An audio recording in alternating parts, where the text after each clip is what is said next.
இன்னும் ஒரு 2 வாரத்துல கல்யாணம், பார்ட்டி அந்த மாரி வருது. சருமம் ரொம்ப பொலிவிழந்து இருக்கு. சருமத்த நல்ல பொலிவா, புத்துணர்ச்சியா, நல்லா பிரைட்டா, க்ளோவா மாத்தணும் அப்படின்னு நீங்க விருப்பப்படுறீங்கன்னா, இந்த நலுங்கு மாவு குளியல் பொடிய நீங்க வீட்ல ரெடி பண்ணி யூஸ் பண்ணி பாருங்க.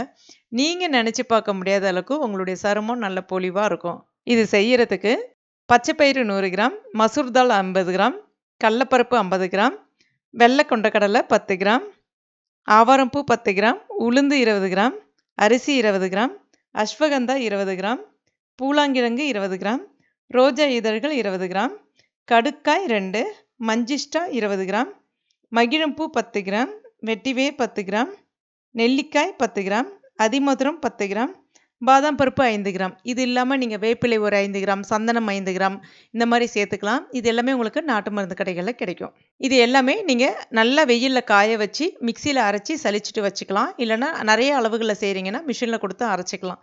இதெல்லாம் எங்களால ரெடி பண்ண முடியாது அப்டின்னா, ஜோஸ் ஆர்கானிக்ல 36க்கும் மேற்பட்ட நலுங்கு மாவு குளியல் பொடி இருக்கு. இது நெறைய பேர் பயன்படுத்திட்டு, அவ்ளோ சூப்பரான ரிசல்ட் கிடைக்குதுன்னு சொல்லிட்டு ஷேர் பண்றாங்க. உங்களுக்கும் இந்த நலுங்கு மாவு வேணும்னா, ஸ்க்ரீன்ல தெரியக்கூடிய வெப்சைட் அட்ரஸ்ல இல்ல வாட்ஸ்அப் நம்பர்ல போய் பர்ச்சேஸ் பண்ணிக்கலாம். இல்ல லிங்க்ன்னு கீழ கமெண்ட் பண்ணீங்க அப்டின்னா, நானே உங்களுக்கு அந்த லிங்க ஷேர் பண்றேன்.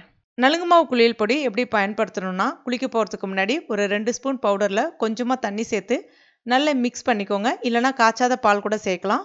உடல் முழுவதுமே தண்ணி விட்டுட்டு, அதுக்கப்புறமா இத பேஸ்ட்ட வந்து நல்லா தேய்ச்சுட்டு, ஒரு 2 நிமிஷம் விட்டு மறுபடியும் தண்ணி விட்டு அலசிருங்க. சோப்பு எதுவுமே பயன்படுத்தாதீங்க. இந்த மாரி நீங்க தொடர்ந்து குளிச்சுட்டு வந்து பாருங்க. உங்க சருமம் நீங்க நெனச்சு பார்க்க முடியாத அளவுக்கு நல்ல பொலிவா இருக்கும். பிக்மெண்டேஷன், டார்க் ஸ்பாட்ஸ் இது எல்லாமே படிப்படியாக மறைய ஆரம்பிக்கும். கண்டிப்பா ட்ரை பண்ணி பாருங்க.